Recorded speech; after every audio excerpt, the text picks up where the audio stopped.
Hello my dears, welcome back to Xylem learning. Xylem ലേണിങ്ങിൻ്റെ പുതിയൊരു ക്ലാസ്സിലേക്ക്, മലയാളം ക്ലാസ്സിലേക്ക്, ശ്രുതി ടീച്ചറിൻ്റെ ക്ലാസ്സിലേക്ക് എല്ലാവർക്കും സ്വാഗതം. അപ്പോൾ മക്കളൊക്കെ ഹാപ്പി ആയിട്ടിരിക്കുന്നുണ്ട് എന്നാണ് ടീച്ചർ വിചാരിക്കുന്നത്. കാരണം എന്താണ്, ആ എക്സാമൊക്കെ കഴിഞ്ഞ് പരീക്ഷ പേപ്പറൊക്കെ കിട്ടി നല്ല മാർക്കൊക്കെ സ്കോർ ചെയ്തിട്ടുണ്ടാവും അല്ലേ. ഇനിയിപ്പോൾ സ്കോർ ചെയ്തിട്ടില്ല, കുറച്ച് കുറഞ്ഞു എന്ന് വിചാരിക്കുക. അതിനും ടെൻഷൻ ആവേണ്ട കാര്യമൊന്നുമില്ല. കാരണം ഇനിയും പരീക്ഷകളൊക്കെ നമുക്ക് വരുന്നുണ്ട്. അത് നമ്മൾ എന്ത് ചെയ്യുക, വളരെ നല്ല രീതിയിൽ നമുക്ക് അങ്ങോട്ട് പ്രിപ്പയർ ചെയ്യുക അല്ലേ. അപ്പോൾ സെറ്റാവില്ലേ? അപ്പോൾ അടിപൊളിയായിട്ട് നിങ്ങൾക്ക് പഠിക്കാൻ പറ്റും എന്നാണ് ടീച്ചർ വിചാരിക്കുന്നത്. നമുക്ക് ഇന്ന് നല്ലൊരു കവിത പഠിക്കാം അല്ലേ. ശരി, സെറ്റല്ലേ? നിങ്ങൾക്ക് ഓർമ്മയുണ്ടോയെന്നറിയില്ല, നമ്മുടെ 2018 പ്രളയത്തെക്കുറിച്ചൊരു സിനിമയൊക്കെ ഇറങ്ങിയപ്പോൾ നിങ്ങളത് കാണാനൊക്കെ പോയിട്ടുണ്ടായിരുന്നു അല്ലേ. ആ പ്രളയം അത് അനുഭവിച്ചവരും ഈ കൂട്ടത്തിൽ, എന്നെ കേൾക്കുന്ന കൂട്ടത്തിൽ ഉണ്ടായിരിക്കുമെന്നാണ് തോന്നുന്നത്. അപ്പോൾ അതിനെ പറ്റിയുള്ളൊരു കവിതയാണ്. അതിനു മുമ്പ് നമുക്ക് യൂണിറ്റിൻ്റെ പേരൊന്ന് നോക്കാം. ഏതാണ്? കനൽ വഴിയിൽ കരുത്തോടെ എന്ന് പറയുന്ന യൂണിറ്റാണ്. കനൽ വഴി എന്ന് പറഞ്ഞാൽ കുറേ പ്രശ്നങ്ങളൊക്കെ നിറഞ്ഞ വഴിയിൽ, പക്ഷെ നമ്മൾ കരുത്തോടെ ഇങ്ങനെ മുന്നോട്ട് പോകുന്നതിനെയാണ് കനൽ വഴിയിൽ. നല്ല കരുത്തോടെ, ധൈര്യത്തോടെ അല്ലേ, തോറ്റു പോകില്ല, തളരില്ല. ഞാൻ തളരില്ല രാമൻകുട്ടി എന്ന് പറയാറില്ലേ, രാമൻകുട്ടി തളരില്ല എന്നുള്ളത് അതുപോലെയാണ് ഈ ഒരു യൂണിറ്റിലെ ഓരോ പാഠങ്ങളും നമ്മളോട് പറയുന്നത്. ആദ്യത്തെ കവിത എന്ന് പറയുന്നത് ഏഴാച്ചേരി രാമചന്ദ്രൻ്റെ ഒരു കവിതയാണ്. അതിനു മുമ്പ് നിങ്ങൾക്ക് അടിപൊളിയായിട്ട് പഠിക്കാൻ വേണ്ടിയിട്ട് നമ്മുടെ സൈലത്തിൻ്റെ പൃഥ്വി ബാച്ച് ഉണ്ട് എന്ന് നിങ്ങൾക്കറിയാം, പലപ്പോഴായിട്ട് നിങ്ങൾ കേട്ടിട്ടുണ്ടാവും. അതിൻ്റെ ക്രിസ്തുമസിന് സ്റ്റാർട്ട് ചെയ്ത ഓഫർ ഇതുവരെ കഴിഞ്ഞിട്ടില്ല കേട്ടോ, ഇതുവരെ കഴിഞ്ഞിട്ടില്ല. അപ്പോൾ ക്രിസ്മസ് ഓഫർ ആണ് അത്. നിങ്ങൾ എന്ത് ചെയ്യാം, ഇനി എൻഡ് ഗെയിം എന്നാണ് നമ്മൾ ഇതിന് പേരിട്ടിരിക്കുന്നത്. കാരണം എന്താണ്, അവസാന സമയത്ത് കുറച്ച് പാഠങ്ങളൊക്കെ പഠിച്ച് തട്ടിക്കൂട്ടല്ല. ആനുവൽ എക്സാമിന് ആദ്യം തൊട്ട് അവസാനം വരെയുള്ള ചാപ്റ്റേഴ്സ് ഉണ്ടാവും ഓരോ വിഷയത്തിനും. മലയാളം ഒരു പക്ഷേ നിങ്ങൾക്ക് എളുപ്പമുള്ളൊരു വിഷയമായിരിക്കാം ചിലർക്ക്, പക്ഷേ മറ്റ് വിഷയങ്ങൾ പലപ്പോഴും കഠിനമാവാറുണ്ട്, ബുദ്ധിമുട്ടാവാറുണ്ട്. അപ്പോൾ അടിപൊളിയായിട്ട് പഠിക്കാൻ വേണ്ടിയിട്ടാണ് എൻഡ് ഗെയിം. ആകെ നമ്മുടെ ഫീ എന്ന് പറയുന്നത് 899 രൂപയാണ്. 1999 ആയിരുന്നു, പിന്നെ 999 ഇപ്പോൾ ക്രിസ്മസ് ഓഫർ, ക്രിസ്മസ് 25 എന്ന് പറയുന്ന ഈ കൂപ്പൺ കോഡ് ഉപയോഗിച്ചിട്ട് നിങ്ങൾക്ക് എന്ത് ചെയ്യാം, നമ്മുടെ ഈ ഒരു കോഴ്സിലേക്ക്, പൃഥ്വി ബാച്ചിൻ്റെ എൻഡ് ഗെയിം ബാച്ചിലേക്ക് ജോയിൻ ചെയ്യാം മക്കളെ. അപ്പോൾ മക്കൾ എന്ത് ചെയ്യണോ, ഈ ഒരു ഇതിലേക്ക് ജോയിൻ ചെയ്യാൻ വേണ്ടിയിട്ട് ഈ ഒരു നമ്പറിൽ വിളിക്കുക, അല്ലെങ്കിൽ നമുക്ക് ഡയറക്റ്റ് ആപ്പിൽ കയറിയിട്ട്, സൈലം ആപ്പിൽ കയറിയിട്ട് ക്രിസ്മസ് 25 എന്ന് പറയുന്ന കൂപ്പൺ കോഡ് ഉപയോഗിച്ചിട്ട് നിങ്ങൾക്ക് കയറാം. അങ്ങനെ ചെയ്യാൻ പറ്റുന്നില്ലെങ്കിൽ ഈ നമ്പറിൽ വിളിക്കുക കേട്ടോ. പെട്ടെന്ന് തന്നെ എല്ലാവരും ജോയിൻ ചെയ്യാം. നമുക്ക് നേരെ കവിതയിലോട്ട് പോകാം. കവിതയുടെ പേരാണ് ഒന്നല്ല ഒരു കോടി മാവേലിമാർ. നിങ്ങൾക്കറിയാം മാവേലിമാർ എന്ന് പറഞ്ഞാൽ ആരാണ്? മാവേലി മാറില്ല, ശരിക്കും മഹാബലി അല്ലെങ്കിൽ മാവേലി ഒരാളേ ഉള്ളൂ അല്ലേ. പക്ഷേ ഇവിടെ പറയാണ് കവി, ഒന്നല്ല ഒരു കോടി മാവേലിമാർ. ഒരു മാവേലിയല്ല, ഒരു കോടി മാവേലിമാർ. ആരെക്കുറിച്ചാണ് പറയുന്നതെന്നൊക്കെ അറിയാനുള്ളൊരു ആകാംക്ഷ നമുക്കുണ്ടാവും. താമസമെന്തേ വരുമാൻ എന്ന് പറയുന്ന ഏഴാച്ചേരി രാമചന്ദ്രൻ്റെ കവിതാ സമാഹാരത്തിലെ ഒരു കവിതയാണ് കേട്ടോ ഇത്. നമുക്കിതൊന്ന് ചൊല്ലി നോക്കിയാലോ. ഏഴാച്ചേരി രാമചന്ദ്രൻ ഇദ്ദേഹമാണ്. കവിത ഒന്ന് ചൊല്ലി നോക്കാം അല്ലേ. നമുക്കൊന്ന് തുടങ്ങാം. ഇത് ചിത്രത്തിൽ കാണുന്ന എന്താണ്? കേരളമാണ് അല്ലേ, കേരളമാണ്. അപ്പോൾ കേരളത്തിൽ എന്തൊക്കെയോ സംഭവിച്ചു അല്ലേ.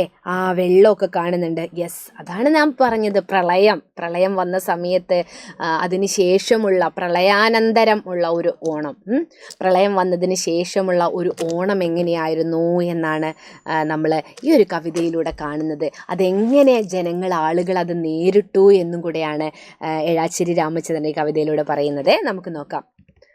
കപ്പ കുഴച്ചതും കാന്താരിയും ചക്കരക്കാപ്പിയും ചമ്മന്തിയും ഓണമാഘോഷിക്കയാണു ഞങ്ങൾ, പ്രാണൻ തിരിച്ചു പിടിച്ച മക്കൾ. കപ്പ കുഴച്ചതും കാന്താരിയും ചക്കരക്കാപ്പിയും ചമ്മന്തിയും ഓണമാഘോഷിക്കയാണു ഞങ്ങൾ, പ്രാണൻ തിരിച്ചു പിടിച്ച മക്കൾ. നമ്മൾ സാധാരണ ഓണം ആഘോഷിക്കാറ് എങ്ങനെയാണ്? നല്ല ഓണസദ്യയൊക്കെ ഒരുക്കി ഓണക്കോടിയൊക്കെ വാങ്ങി പൂക്കളമൊക്കെ ഇട്ടിട്ട് അല്ലെ, അങ്ങനെയുള്ളൊരു ഓണമാണ് നമ്മുടെ സങ്കല്പത്തിലെ ഓണം. എന്നാൽ ഈ പ്രളയം വന്നതിന് ശേഷം ഈ ഒരു ദുരന്തം കേരളത്തിൽ വന്ന ആ ഒരു ഓണം അല്ലേ, ആ ഒരു ഓണം എങ്ങനെയായിരുന്നു? സദ്യയൊന്നല്ല അവിടെ. കപ്പ കുഴച്ചതും കാന്താരിയും ചക്കരക്കാപ്പിയും ചമ്മന്തിയും ആണ് ഓണത്തിനുള്ളത് അല്ലേ. ഓണമാഘോഷിക്കുകയാണ് ഞങ്ങൾ, പ്രാണൻ തിരിച്ചു പിടിച്ച മക്കൾ. ഒരുപാട് പേര് മരണപ്പെട്ടു, പക്ഷേ ജീവൻ തിരിച്ചു കിട്ടിയ കുറച്ചു പേര് ഓണം ആഘോഷിക്കുന്നതിനെ പറ്റിയാണ് ഇവിടെ പറയുന്നത് അല്ലേ. മലവിണ്ടു കീറിത്തുളച്ചു സമസ്തവും പ്രളയ പെരുങ്കാളി ചുട്ടു തിന്നു. മലവിണ്ടു തുളച്ചു സമസ്തവും പ്രളയ പെരുങ്കാളി ചുട്ടു തിന്നു. പ്രളയത്തെ ഒരു പെരുങ്കാളിയായിട്ട് കാണുകയാണ്. മലയൊക്കെ വിണ്ടു കീറി എല്ലാം പ്രളയം കൊണ്ടുപോയി അല്ലേ. വെള്ളപ്പൊക്കമാണ്, ഫ്ലഡ് എന്നൊക്കെ നമ്മൾ പറയും. എന്നിട്ടിപ്പോഴും മണ്ണിനടിയിൽ പിടയുന്നിതിപ്പോഴും കണ്ണിലെ കൃഷ്ണമണികളായോർ. കണ്ണിലെ കൃഷ്ണമണികളായോർ എന്ന് പറഞ്ഞാൽ അത്രയും പ്രിയപ്പെട്ടവർ ഇപ്പോഴും മണ്ണിൻ്റെ അടിയിലാണ് അല്ലേ. എന്താണ് സംഭവം? പ്രളയ പെരുങ്കാളി, പ്രളയം എന്ന് പറയുന്ന ആ ഒരു പെരുങ്കാളി അല്ലേ. പെരുങ്കാളി എന്നിവിടെ പറയുന്ന എന്താണ്? ദേവിയുടെ തീവ്ര ദേഷ്യഭാവം അല്ലെ, ഭയാനക ഭീകര രൂപത്തെയാണ് കാളി എന്ന് പറയുന്നത്. അപ്പോൾ ഭദ്രകാളി എന്നൊക്കെ നമ്മൾ പറയാറില്ലേ അല്ലെ, ദേഷ്യം പിടിച്ചു നിൽക്കുന്ന. അപ്പോൾ പ്രളയത്തിനെന്ത് ചെയ്തു? ഈ പ്രകൃതിക്ക് ശോഭം വന്നതാണ് ശരിക്കില്ലേ. അങ്ങനെ പ്രളയ പെരുങ്കാളിയായി മാറി, പ്രളയം പെരുങ്കാളിയായി മാറുകയാണ്. എന്നിട്ടോ എല്ലാവരെയും ഇപ്പോഴും മണ്ണിൻ്റെ അടിയിലായ പ്രിയപ്പെട്ടവരെ പറ്റിയൊക്കെ പറയുകയാണ്. എല്ലാം കൊണ്ടുപോയി പ്രളയം അല്ലേ. മക്കളെക്കാളും പ്രിയമാർന്ന പൂവാലി ചത്തു മലച്ചു കുരുതിയാറ്റിൽ. മക്കളെക്കാളും പ്രിയമാർന്ന പൂവാലി, സ്വന്തം മക്കളെക്കാളും പ്രിയപ്പെട്ട കന്നുകാലികൾ ഉണ്ടാവും അല്ലേ. അവർ കന്നുകാലികൾ എന്ന് പറയുന്നത് ഓരോരുത്തർക്കും സ്വന്തം മക്കളെക്കാൾ പ്രിയത്തോടെ നോക്കുന്നതാണ് അല്ലേ കന്നുകാലികളെയൊക്കെ. അപ്പോൾ അതൊക്കെ എന്താണ്? ആറ്റിൽ അല്ലേ, പുഴയിൽ ചത്തുമലച്ചു. ഇപ്പരുവത്തിൽ ചിരിക്കാൻ മേല ഒക്കെ പൊറുക്കണേ കാക്കപ്പൂവേ, തിരുവോണം മറക്കാത്ത തുമ്പപ്പൂവേ.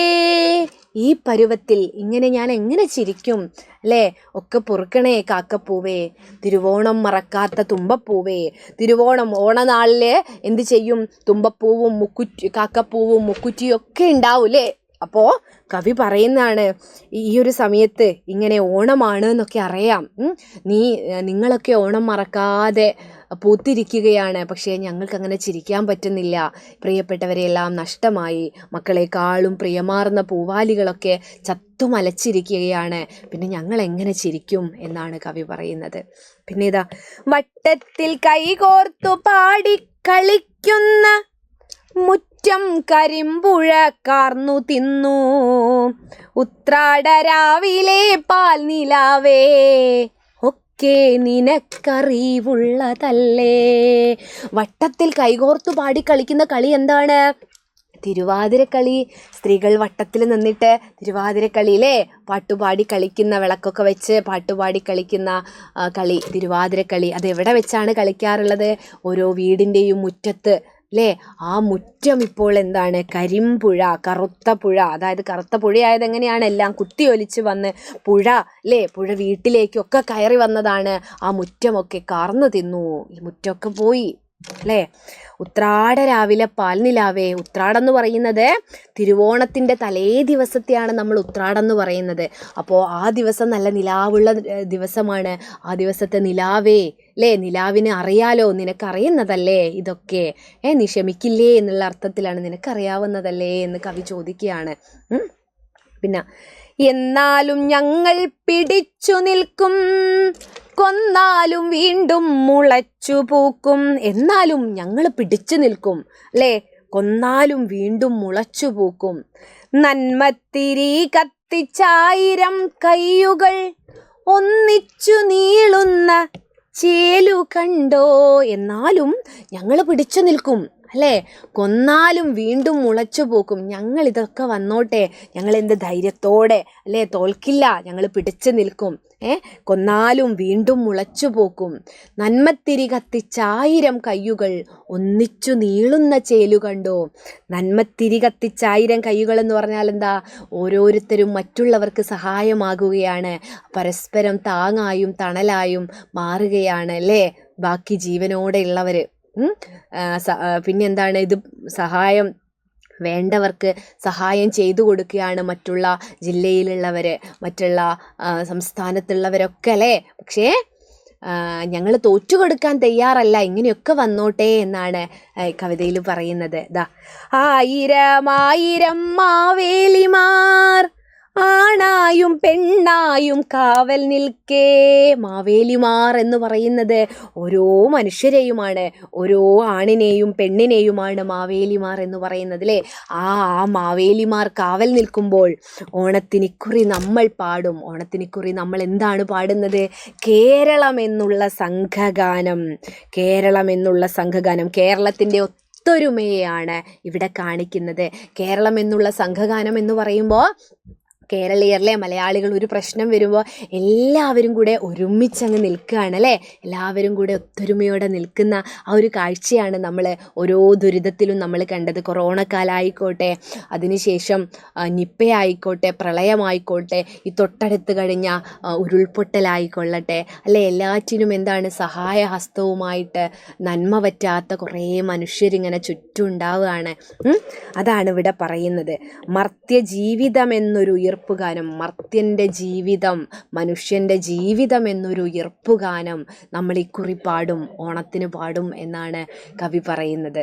മനോഹരമായ വരികളിലൂടെ പ്രളയാനന്തരമുള്ള ഒരു ഓണക്കാലത്തെ ചിത്രീകരിച്ചിരിക്കുകയാണ്, അല്ലേ? ഇല്ലെങ്കിൽ ഓണത്തിന് വലിയ ലാവിഷായിട്ട് ഗംഭീര പരിപാടികളൊക്കെ ആയിട്ട് കൊണ്ടാടും. പക്ഷേ പല സ്കൂളുകളിലൊക്കെ അറേഞ്ച് ചെയ്ത ക്യാമ്പുകളിൽ, അല്ലേ? ആ ക്യാമ്പുകളിൽ പല വോളണ്ടിയർമാരുമൊക്കെ എത്തിച്ചു കൊടുക്കുന്ന ഫുഡും മറ്റുള്ളവരുടെ സഹായത്തോടു കൂടി ആഘോഷിക്കുന്ന ഒരു ഓണവുമായിരുന്നു നമ്മൾ കഴിഞ്ഞ പ്രളയത്തിന് ശേഷമുള്ള ഒരു ഓണക്കാലം നമ്മൾ കണ്ടത്, അല്ലേ? ഇത് അനുഭവിക്കാത്തവർക്ക് ഇതൊന്നും എന്താണ് പറഞ്ഞാൽ മനസ്സിലാവില്ല എന്ന് പറയും. പക്ഷേ നമ്മൾ ആ ഒരു സിനിമയും കൂടെ കണ്ടു നോക്കുമ്പോൾ പത്രങ്ങളിലൂടെയും ന്യൂസിലൂടെയും, അല്ലേ? TV വാർത്തകളിലൂടെയും സോഷ്യൽ മീഡിയയിലൂടെയൊക്കെ നമ്മൾ മറ്റുള്ളവരെ ദുരിതം കണ്ടറിഞ്ഞിട്ടുണ്ട്. ഒപ്പം ഒരു സിനിമയും കൂടെ കണ്ടു കഴിഞ്ഞപ്പോൾ അതിൻ്റെ തീവ്രത, അല്ലേ? ഒരു പക്ഷേ അതിലും ഭീകരമായിരുന്നിരിക്കാം അവരനുഭവിച്ച അവസ്ഥ, അല്ലേ? നിങ്ങൾ അനുഭവിച്ചിട്ടുണ്ടോ പ്രളയം അല്ലെങ്കിൽ എന്തെങ്കിലും ഒരു പ്രകൃതി ദുരന്തം? ഈ അടുത്ത് കഴിഞ്ഞ ഉരുൾപൊട്ടലടക്കം, അല്ലേ? അതിനുശേഷമുള്ള ആഘോഷങ്ങളൊക്കെ ഇങ്ങനെയൊക്കെ ആയി മാറുന്നു, അല്ലേ? പേര് മനോഹരമായൊരു പേരാണ് ഇവിടെ കൊടുത്തത്. എന്താണ്? ഒന്നല്ല, 1 കോടി മാവേലിമാർ എല്ലാവരും ഒത്തുചേർന്ന്. മാവേലി എന്ന് പറയുന്നത് നിങ്ങൾക്കറിയാം, മാവേലി മഹാബലി, അല്ലേ? മഹാബലി ഭരിച്ച ഒരു നാടാണ് നമ്മുടെ കേരളം എന്ന് പറയുന്നത്. അവിടെ എന്തുണ്ട്? സ്നേഹവും സമൃദ്ധിയും സന്തോഷവും, അല്ലേ? ഒന്നും കള്ളവും ചതിയൊന്നും ഇല്ലാത്തൊരു കാലത്താണ് മഹാബലി തമ്പുരാൻ, അല്ലേ? മഹാബലി തമ്പുരാൻ ഭരിച്ച കാലത്ത് അങ്ങനെയൊന്നും ഉണ്ടായിരുന്നില്ല. അതുപോലെ വീണ്ടും ആവർത്തിക്കുകയാണ്. ഒരു മഹാബലിയല്ല, ഒരു മാവേലിയല്ല, ഇന്ന് കേരളത്തിലെ ജനങ്ങൾ മുഴുവൻ മാവേലിമാരായി മാറുന്ന ഒരു കാഴ്ചയാണ് നമ്മൾ കാണുന്നത്. അപ്പോൾ എന്തായാലും കവിത നിങ്ങൾക്ക് മനസ്സിലായിട്ടുണ്ട് എന്ന് വിചാരിക്കുന്നു. കൂടുതൽ വിശദമായിട്ട് ഈ കവിതയെക്കുറിച്ച് ടീച്ചർ നമ്മുടെ ലൈവ് ക്ലാസ്സിൽ പറയും. അപ്പോൾ ലൈവ് ക്ലാസ് ഒന്നും ആരും മിസ്സാക്കരുത്. നമ്മുടെ വാട്സപ്പ് കമ്മ്യൂണിറ്റി ഗ്രൂപ്പിൽ എല്ലാവരും ജോയിൻ ചെയ്യണം കേട്ടോ. അപ്പോൾ അടുത്ത ക്ലാസ്സിൽ കാണാം. അതുവരേക്കും ടാറ്റാ.